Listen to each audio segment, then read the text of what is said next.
Welcome to our channel. जितने भी student जो आगे चल के रेलवे एलपी और टेक्नीशियन के एग्जाम देने वाले हैं उनके लिए हमने जनरल साइंस की सीरीज स्टार्ट किया है। इस सीरीज में टोटल 1000 बेस्ट जनरल साइंस का क्वेश्चन लिया गया है ताकि प्रिपरेशन में आपको कोई दिक्कत ना हो। तो चलिए बिना टाइम वेस्ट करते हुए इस वीडियो को स्टार्ट करते हैं। लेकिन उससे पहले एक इंपॉर्टेंट बात, जितने भी रेलवे के कंटेंट हैं जैसे जनरल साइंस हो गया, जनरल अवेयरनेस हो गया, करंट अफेयर्स हो गया, इनको जो है एक ही इसके लिए जो है चैनल बना दिया गया। जितने सारे एग्जाम्स आगे रेलवे के होने वाले हैं, एएलपी हो गया, टेक्नीशियन हो गया, एनटीपीसी होने वाला है, जेई, उसके बाद ग्रुप डी, सारे एग्जाम्स के लिए आरपीएफ, ये सारे एग्जाम्स के लिए जो है एक ही रेलवे का हमने चैनल बना दिया है। उसमें सारे कंटेंट लगातार जो है ये हम आपके लिए लाते रहेंगे। तो मेक श्योर कि आप नए हमारे चैनल को जरूर सब्सक्राइब कर लें। लिंक डिस्क्रिप्शन बॉक्स में दिया गया है और चैनल का नाम है रेलवे एग्जाम्स। सो बिल्कुल भूलना मत, लिंक डिस्क्रिप्शन बॉक्स में दिया गया है। नए चैनल को जरूर जाकर सब्सक्राइब कर लें। उसमें लगातार जो है हमने कंटेंट डालना स्टार्ट कर दिया और लगातार उसमें वीडियो आना स्टार्ट हो गया है। तो रेलवे के जितने भी कंटेंट हैं सब जो है नए चैनल्स में जो है ये आने वाले हैं। जो रेलवे एग्जाम्स हैं उसमें जो है सारे वीडियोस जो है अब लगातार आने वाले हैं रेलवे के रिलेटेड। कोई भी रेलवे का एग्जाम हो उसके लिए जो है जनरल साइंस, जनरल अवेयरनेस और current affairs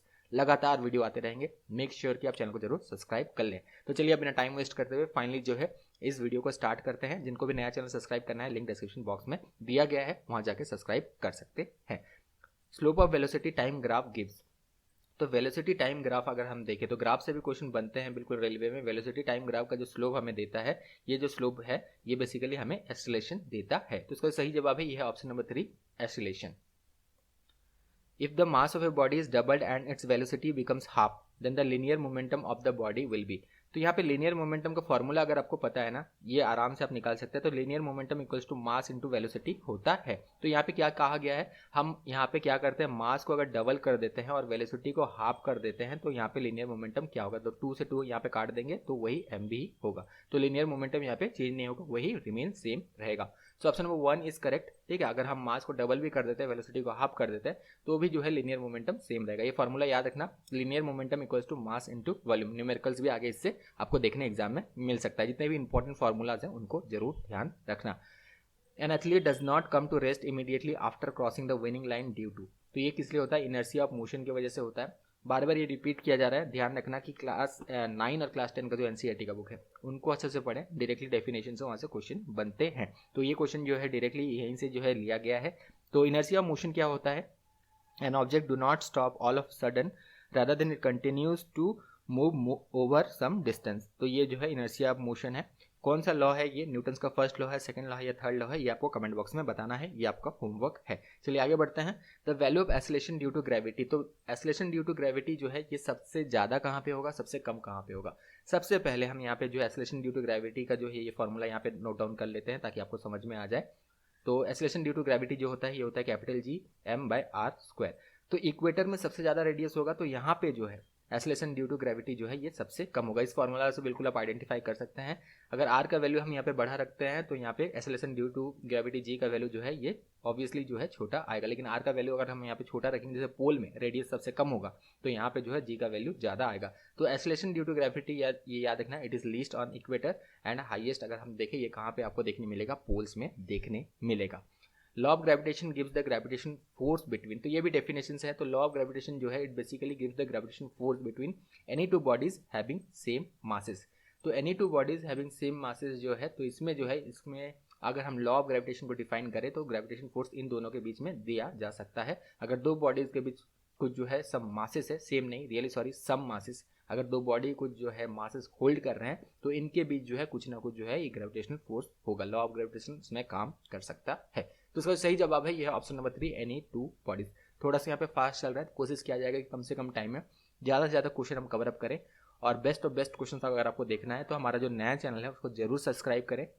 link description box में दिया गया, स्टार्ट किया गया है वो चैनल, ताकि रेलवे के सारे कंटेंट एक ही जगह में, जितने भी एग्जाम्स होने वाले हैं, एएलपी, टेक्नीशियन, ग्रुप डी, उसके बाद आरपीएफ हो गया, एनटीपीसी हो गया, सारे एग्जाम्स का content, general science, general awareness, current affair लगातार जो है उसमें हम लाते रहेंगे। सो मेक श्योर कि चैनल को जरूर सब्सक्राइब करें, बिल्कुल मत भूलना। लिंक डिस्क्रिप्शन बॉक्स में जो है ये दिया गया है।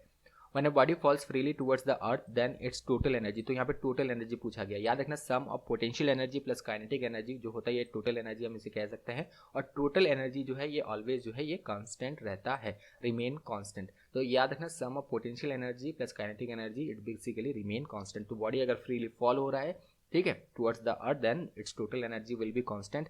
हाँ, यहाँ पे काइनेटिक एनर्जी में चेंज हो सकता है क्योंकि kinetic energy is due to motion और पोटेंशियल एनर्जी में भी चेंज आ सकता है क्योंकि potential energy is due to the position, तो इस वजह से जो उनमें चेंज आ सकता है, लेकिन टोटल एनर्जी जो है ये कांस्टेंट रहता है।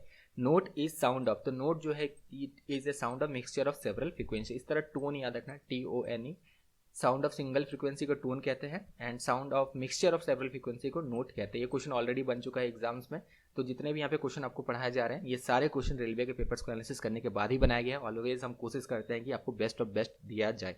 वीडियो पसंद आ रहा है ना तो एक लाइक जरूर कर देना, क्योंकि कम से कम टाइम में कोशिश ये भी किया जा रहा है कि बेस्ट ऑफ बेस्ट आपको क्वेश्चन प्रोवाइड किया जाए ताकि बहुत अच्छे से आप जो है प्रिपरेशन कर सके। और मेक श्योर कि अगर ये ज़्यादा ही आपको अच्छा लग रहा है, आपको लग रहा है कि हाँ ये सारे वीडियोज़ जो है आगे चल के उन स्टूडेंट्स को हेल्पफुल हो सकते हैं जो कि अफोर्ड नहीं कर सकते अच्छा एजुकेशन, जो अच्छा कोचिंग में पढ़ नहीं सकते due to lack of money, तो प्लीज़ शेयर कर देना ताकि उन तक भी पहुंच जाए और वो अच्छा से प्रिपरेशन करें। Earthquake produce which kind of sound before the main shock wave begin, तो मेन शॉक वेव बिगिन होने से पहले, मेन शॉक वेव जब बिगिन होता है तो बहुत ज़्यादा डिजास्टर होता है, ठीक है, आप सभी को पता है। तो इससे पहले जो है ये कौन सा जो है ये साउंड जो है ये प्रोड्यूस करता है, यहाँ पे ये पूछा गया है। तो इससे पहले जो है ये इंफ्रा साउंड जो है ये प्रोड्यूस करता है। अर्थक्वेक में जो है सबसे पहले ये इंफ्रा साउंड जो है ये डिटेक्ट किया जाता है। किस में डिटेक्ट किया जाता है? सेस्मोमीटर जैसे डिवाइसेस में। यहाँ पे सेस्मोमीटर जैसे डिवाइस में यहाँ पे अलग अलग वेव्स को भी डिटेक्ट किया जाता है, जो अर्थक्वेक के जो वेव्स है, जैसे P वेव हो गया, ठीक है, L वेव हो गया। L वेव याद रखना ये मोस्ट डिस्ट्रक्टिव है। P वेव जो है प्राइमरी वेव, ये सबसे पहले जो है डिटेक्ट किया जाता है सेस्मोमीटर में। तो इंफ्रा साउंड जो है ये सबसे पहले जो है डिटेक्ट किया जाता है उसकी जब मेन शॉक वेव स्टार्ट होने से पहले अर्थक्वेक का। One cannot see through the fog because, तो फॉग में आप देखिएगा जो फॉगी विंटर डेज में फॉग जब बहुत ज़्यादा हो जाता है तो आप जो है इसका विजिबिलिटी बहुत ज़्यादा कम हो जाता है, ज़्यादा डिस्टेंस तक आपको दिखाई इसलिए नहीं देता है क्योंकि एटमॉस्फेयर में जो छोटे छोटे ड्रॉपलेट्स होते हैं वो लाइट को जो है स्कैटर कर देते हैं, अलग अलग डायरेक्शन में स्कैटर कर देते हैं, जिसकी वजह से विजिबिलिटी जो है ये कम हो जाता है। तो इसका सही आंसर है ये है light scattered by the droplets, इसीलिए जो है यहाँ पे आप ज़्यादा दूर तक नहीं देख पाएंगे, यहाँ पे विजिबिलिटी बहुत ज़्यादा कम हो जाता है। Mountain sickness at high altitude is due to, तो हाई ऑल्टीट्यूड में जैसे आप जाएंगे ना तो क्या होगा, यहाँ पे ऑक्सीजन लेवल जो है रिड्यूस होते जाएगा, जितना ऊपर जाएंगे ऑक्सीजन लेवल रिड्यूस होते जाएगा। तो जैसे ऊपर ऊपर जाएंगे यहाँ पे जो ऑक्सीजन लेवल रिड्यूस होगा तो ऑक्सीजन जो है लेने में, सांस लेने में यहाँ पे दिक्कत आएगा। इसीलिए जो माउंटेन्स में जो लोग रहते हैं ना इनके ब्लड में जो है यहाँ पे ऑक्सीजन का जो कंटेंट बहुत ज़्यादा कम होता है, क्योंकि ऊपर में जो है यहाँ पे लो पार्शियल प्रेशर ऑफ ऑक्सीजन है, इतना ज़्यादा ऑक्सीजन प्रेजेंट नहीं होता है, इसके वजह से ये होता है। तो इसका सही जवाब है ये option number 1, low partial pressure of oxygen. तो जैसे जैसे ऑल्टीट्यूड बढ़ेगा ऑक्सीजन का लेवल जो है कम होता जाएगा। नीचे सबसे ज़्यादा जो है ये आपको ऑक्सीजन, हम जहाँ रह रहे हैं अभी ये ग्राउंड में अगर रह रहे हैं, नीचे रह रहे हैं, तो अपन सब सर्टेन हाइट जो है ऑक्सीजन का लेवल सही रहता है, लेकिन जैसे जैसे हम ऊपर जाएंगे वैसे वैसे ऑक्सीजन लेवल का लेवल कम होता है, क्योंकि यहाँ पे जो है पार्शियल प्रेशर ऑफ ऑक्सीजन जो है ऊपर जैसे आप जाएंगे उतना रिड्यूस ये होते जाएगा। तो माउंटेन सिकनेस इस वजह से होता है, यहाँ पे जो है सांस लेने में जो है ये दिक्कत भी होता है बहुत लोगों को। When electric current is pass the electron move from, तो इलेक्ट्रिक करंट अगर पास हो, हरदम ये वाला कॉन्सेप्ट यहाँ पे थोड़ा सा डिस्कस करेंगे। तो इलेक्ट्रॉन्स याद रखना ये हरदम जो है कहाँ से कहाँ तक मूव करते हैं, low potential to high potential move करते हैं। Again low potential to high potential क्यों? क्योंकि हायर पोटेंशियल में ज़्यादा पॉजिटिव चार्ज प्रेजेंट है, ठीक है, इसी वजह से उस और ये जो है मूव करते हैं। इलेक्ट्रॉन नेगेटिव चार्ज है और हायर पोटेंशियल में जो है अगर हम देखें तो इस तरफ जो है ज़्यादा पॉजिटिव चार्ज जो है ये प्रेजेंट है, जिसकी वजह से जो है इलेक्ट्रॉन हरदम जो है low potential to higher potential move करते हैं, ये बिल्कुल ध्यान रखना। लेकिन यहाँ पे इंपॉर्टेंट चीज़ जो याद रखने वाली है वो है इलेक्ट्रॉन जहाँ मूव करता है उसके ठीक ऑपोजिट में ही इलेक्ट्रिक करंट मूव करता है, ठीक है, ये आपको याद रखना है। इलेक्ट्रिक करंट जो हो गया ये हरदम जो है इलेक्ट्रॉन के ऑपोजिट में मूव करता है। तो इलेक्ट्रॉन अगर low potential to high potential move कर रहा है तो करंट कहाँ मूव करेगा? करंट जो है high potential to low potential move करता है। नोट डाउन करते रहें, ये सारी इंपॉर्टेंट चीज़ जरूरी है, कॉन्सेप्ट्स को याद रखना जरूरी है कि होता क्या है। जब करंट इलेक्ट्रॉन फ्लो होता है तो उसके ऑपोजिट में करंट फ्लो होता है। इलेक्ट्रॉन हरदम lower potential to higher potential flow होता है, क्योंकि हायर पोटेंशियल में ज़्यादा पॉजिटिव चार्जेस हैं, इलेक्ट्रॉन नेगेटिव चार्ज है तो वो अट्रैक्ट होगा टुवर्ड्स द पॉजिटिव चार्जेस। और इलेक्ट्रिक करंट जो है ठीक ऑपोजिट फ्लो करता है, ये इलेक्ट्रॉन के ऑपोजिट जो है ये फ्लो करता है, और ये जो है higher potential to lower potential जो है ये फ्लो करता है। If sound travel from air to water the quantity that remain unchange, तो इनमें से कौन सा क्वांटिटी जो है ये अनचेंज रहता है? तो साउंड का जो यहाँ पे अगर हम देखें फ्रीक्वेंसी जो है ये क्वांटिटी सेम रहता है। मान लीजिए एक साउंड जो है एक हॉर्न है लगातार बज रहा है, ठीक है, तो ये हॉर्न का जो है साउंड का जो फ्रीक्वेंसी है ये बेसिकली सोर्स पे डिपेंड करता है, इट डिपेंड्स अपॉन सोर्स, बाकी फैक्टर पे ये डिपेंड नहीं करता है, ठीक है। तो frequency is basically number of cycles पर सेकंड, नंबर ऑफ साइकिल्स पर second depends upon the source of producing sound.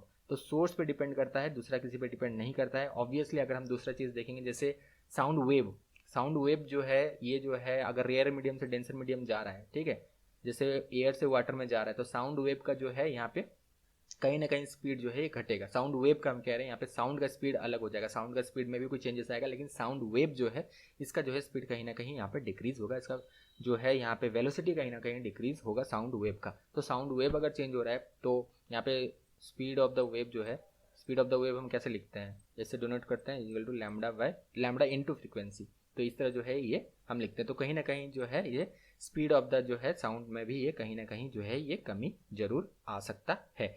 तो बेसिकली जो यहाँ पे आपको बताया जा रहा है कि फ्रीक्वेंसी जो है ये जो है फ्रीक्वेंसी जो साउंड प्रोड्यूसिंग ऑब्जेक्ट, मान लीजिए एक हॉर्न बज रहा है, ठीक है, तो इस पे जो है फ्रीक्वेंसी डिपेंड करता है, दूसरी चीज़ों पे डिपेंड नहीं करता। तो फ्रीक्वेंसी ये फिजिकल क्वांटिटी अनचेंज रहेगा, यहाँ पे साउंड का इंटेंसिटी चेंज हो सकता है, साउंड का स्पीड चेंज हो सकता है, ये सारी चीज़ें चेंज हो सकती हैं, लेकिन फ्रीक्वेंसी जो है ये अनचेंज रहता है।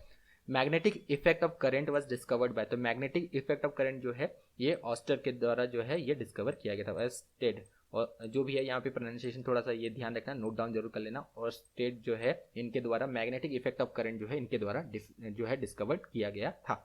Inside the magnet the field line moves, यहाँ पे बहुत सारे स्टूडेंट कंफ्यूज होते हैं, तो यहाँ पे थोड़ा डिटेल में डिस्कस करते हैं। ये नॉर्थ पोल हो गया, ये साउथ पोल हो गया, सभी को पता है कि north pole to south pole जो है ये जो है मैग्नेटिक फील्ड लाइंस मूव करते हैं, लेकिन ये मैग्नेट के बाहर में क्वेश्चन क्या पूछा गया है, मैग्नेट के अंदर में, inside magnet the field line, तो फिर ये जो नॉर्थ पोल से साउथ पोल ऐसे जा रहे हैं, तो फिर ये मैग्नेट के अंदर देखिए तो south pole to north pole ऐसे फ्लो हो रहे हैं, south pole to north pole, ठीक है, south pole to north pole magnet के अंदर पूछा गया है, कंफ्यूज मत होना, ये south pole to north pole जो है ये मैग्नेट के अंदर ट्रैवल करता है, मैग्नेटिक फील्ड लाइंस बाहर में तो आप सभी को पता है कि नॉर्थ टू साउथ। तो यहाँ पे कंफ्यूज मत होना, हड़बड़ी में जो है यहाँ पे नहीं रहना है, भले 1 सेकंड ज़्यादा लग जाए लेकिन अच्छा से क्वेश्चन को पढ़ना है और आंसर देना है।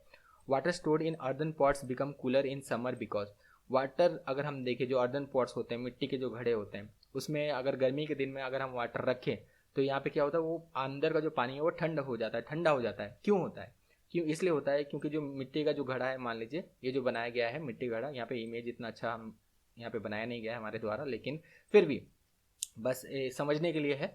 तो इसमें जो है छोटे छोटे पोर्स होते हैं, टिनी पोर्स होते हैं, छोटे जो है होल्स होते हैं, जहाँ से क्या होता है वाटर कंटिन्यूसली सिप होता है, और सिप होता है समर के डेज में इवापोरेशन बहुत ज़्यादा होता है, ठीक है, तो इवापोरेशन जो है ये कूलिंग इफेक्ट जो है अपने पीछे छोड़ता है, जिसके वजह से जो है ये घड़ा हरदम जो है इसमें जो पानी रहता है ये हरदम ठंडा रहता है। यही रेनी सीजन में अगर घड़े में पानी रखा जाए, छोटे छोटे जो है पोर्ट से जो सिप होते हैं, लेकिन इवापोरेशन का रेट इतना ज़्यादा नहीं होता है, जिसके वजह से इतना आपको ठंडा पानी घड़े के अंदर नहीं मिलता है, वही नॉर्मल ही ये रहता है, ठीक है। तो ये आपको ध्यान रखना है कि विंटर सीजन में जो है भी और रेनी सीजन में जो है वही सेम ही रहेगा, लेकिन समर सीजन में खास करके जो है मिट्टी के घड़े में पानी अगर रखा गया तो जो छोटे पोर्स हैं, टीनी पोर्स हैं, वहाँ से जो छोटे जो होल्स हैं वहाँ से जो है वाटर कंटिन्यूसली सिप होते रहता है, जिसके वजह से फिर इवापोरेशन होता है, इवापोरेशन अपने पीछे कूलिंग इफेक्ट छोड़ के जाता है, जिसके वजह से जो है मिट्टी का घड़ा हरदम ये इसके अंदर जो पानी रहता है वो ठंड रहता है। गॉस इज यूनिट ऑफ, तो गॉस जो है किसका यूनिट है, गॉस जो है ये मैग्नेटिक फ्लक्स डेंसिटी का ये यूनिट है। एक क्वेश्चन फिर से आपके लिए, 1 टेस्ला इक्वल्स टू कितना गॉस होता है, ये क्वेश्चन बना है, इसका सही जवाब आपको देना, 1 टेस्ला इक्वल्स टू कितना गॉस होता है, इसका सही जवाब आपको कमेंट बॉक्स में देना है। ये क्वेश्चन ऑलरेडी रेलवे के एग्जाम में बना है। No current will flow between 2 charges of bodies if they have, तो 2 चार्ज हैं बॉडी, अगर इनमें करंट तभी फ्लो होगा जब पोटेंशियल डिफरेंस होगा, अगर पोटेंशियल डिफरेंस नहीं है तो कोई करंट फ्लो नहीं होगा। So option number 3 is correct. हरदम याद रखना 2 बॉडी हैं, ठीक है, तो करंट फ्लो होने के लिए पोटेंशियल डिफरेंस होना चाहिए, अगर पोटेंशियल सेम है तो करंट फ्लो यहाँ पे नहीं होने वाला है।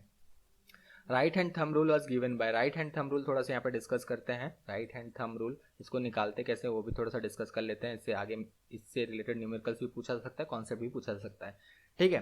तो आपका जो राइट हैंड उसका मुट्ठी बना लीजिए और थंब को ऊपर कीजिए तो आपको समझ में आ जाएगा। तो ये जो डायरेक्शन हमने बताया है, ये जो ऊपर की ओर डायरेक्शन आपको बताया जा रहा है, ये जो है करंट है, ये करंट का डायरेक्शन है, और ये जो सर्कुलर डायरेक्शन आपको बताया है, जो उंगलियां मुड़ी हुई हैं आपके राइट हैंड की, ये जो है मैग्नेटिक जो है फील्ड का ये डायरेक्शन है। समझ में आ गया, यही है राइट हैंड थंब रूल। ज़्यादा कंफ्यूज नहीं होना है, बहुत सारे टीचर्स जो है यहाँ पे ज़्यादा ही कुछ जो है समझाते हैं जिसकी वजह से कंफ्यूज हो जाते हैं। तो राइट हैंड थंब रूल जो है इससे हम जो है एक करंट जो अगर कैरिंग कंडक्टर है तो हम यहाँ पे उसका मैग्नेटिक फील्ड का डायरेक्शन और साथ में करंट कहाँ जो है ये फ्लो हो रहा है, ये हम बिल्कुल उसका डायरेक्शन निकाल सकते हैं मैक्सवेल थंब रूल यूज करते हुए। अब कंफ्यूज नहीं होना है, फ्लेमिंग लेफ्ट हैंड क्या है, फ्लेमिंग राइट हैंड क्या है, वो दूसरा चीज़ है, ठीक है, उनको आप डिटेल में जरूर पढ़ें। Fleming left hand right hand वहाँ से क्वेश्चन बिल्कुल बनेगा।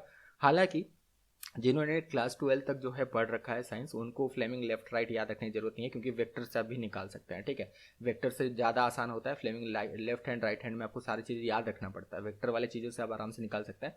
लेकिन जिन्होंने जो है क्लास 10 तक ही साइंस पढ़ा है, आप Fleming left hand right hand ये ही यूज़ करिएगा, आपके लिए ज़्यादा आसान होगा। और जिनको क्लास 12 तक जिन्होंने पढ़ा है, जिन्होंने वेक्टर में इतना ज़्यादा फोकस नहीं किया है, तो वो भी जो है Fleming left hand right hand use करें, नहीं तो वेक्टर वाला यूज़ करना बहुत आसानी से जो है उससे निकल जाता है। यहाँ पे उसको समझाते नहीं है, क्योंकि कुछ स्टूडेंट्स जो है ये ऑब्वियसली उन्होंने क्लास 12 कंप्लीट नहीं किया होगा, तो वो वेक्टर वाला चीज़ें भी पूरा थ्योरेटिकल लेके सब कुछ समझाने में भी बहुत लंबा टाइम लगेगा। लेकिन आप Fleming left hand right hand याद रखना, अगर आपको थोड़ा सा आसान अगर याद रखना है कि हाँ याद रखने से ही सही है, अगर याद नहीं रख सकते हैं तो क्लास 12 वाले जितने भी स्टूडेंट्स हैं वेक्टर यूज़ करना, उसमें वेक्टर वाला चीज़ यूज़ करना, निकल जाएगा।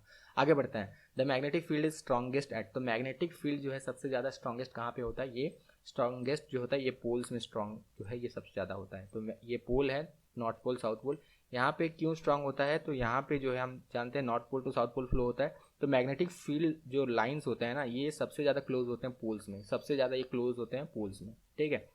इसी वजह से जो है ये सबसे ज़्यादा स्ट्रांगेस्ट यहीं पे होते हैं, बोथ द पोल्स में अगर हम देखें तो मैग्नेटिक फील्ड यहाँ पे जो है ये सबसे ज़्यादा जो है ये स्ट्रांग होते हैं। Muscular force is also called, तो मस्कुलर फोर्स जो है इसे कॉन्टैक्ट फोर्स कहते हैं, मस्कुलर फोर्स जो है इसे कॉन्टैक्ट फोर्स कहते हैं। अगेन क्यों कॉन्टैक्ट फोर्स कहते हैं, बिकॉज मैग्नेट रियली सॉरी, यहाँ पे मैग्नेटिक नहीं, रियली सॉरी, यहाँ पे क्या होता है, मसल्स जो है ये डायरेक्ट कांटेक्ट में होते हैं with the object on which the force is applied, इसी वजह से जो है ये कॉन्टैक्ट वाला फोर्स है। यहाँ पे रियली फिर से स्टार्ट करते हैं इस क्वेश्चन को, यहाँ पे थोड़ा सा जो है मैग्नेटिक मस्कुलर को हमने मैग्नेटिक यहाँ पे समझ लिया, फिर से इसको डिस्कस करते हैं। जितना चीज़ यहाँ पे बताया गया है वो सबको भूल जाए, ठीक है। यहाँ पे थोड़ा सा कंफ्यूज हो गया क्योंकि ये मस्कुलर लगा कि ये मैग्नेटिक लिखा है इसीलिए, तो यहाँ पे फिर से स्टार्ट करते हैं।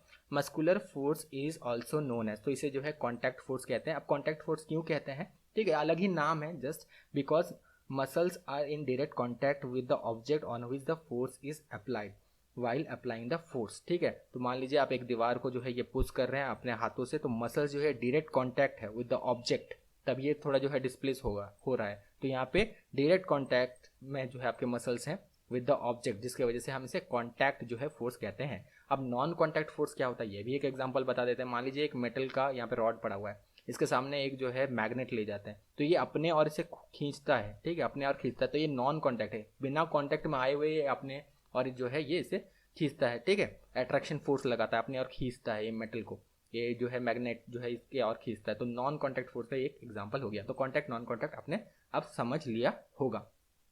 उम्मीद है वीडियो आपको बहुत अच्छा लगा होगा। मेक श्योर कि एक लाइक जरूर कर देना ताकि हम भी मोटिवेटेड रहें। नए चैनल को जरूर सब्सक्राइब कर लेना, इस तरह के बहुत सारे बेहतरीन वीडियो उस चैनल में जो है हमने अपलोड कर दिया है ऑलरेडी, तो उनको भी जरूर जाके देखें। Thank you, all the best.